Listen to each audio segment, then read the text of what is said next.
last thing that we can do to just kind of add a little more details, so we have puppies right here. This is kind of an advanced option, is we can add, there's a table of contents that we want to add headings, and they will appear in your table of contents. If you decided to do that. Well, buttons is going to be the big one. What buttons do is they give you a link directly to your site.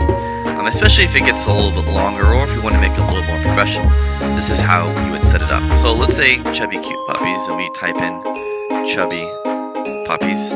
We hit Insert. We have that right there. And if you notice, we click Publish again.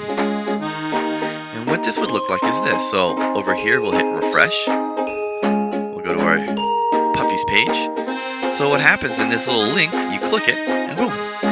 Takes us right to Chubby Cute Puppies. Now, if you notice, we made an error. It still says large puppies. So, what we need to do, go back to Pages, and just fix the title. And again, click Publish to save.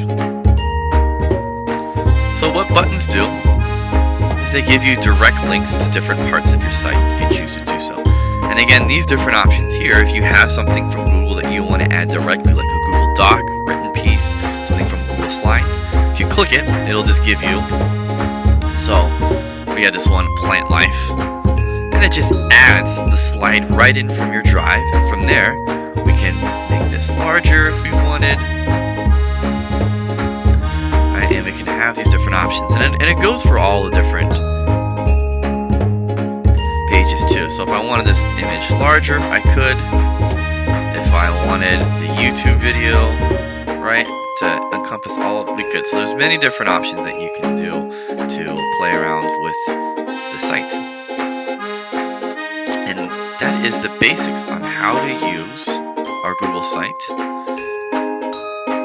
And again, always, when you're done, hit Publish to save.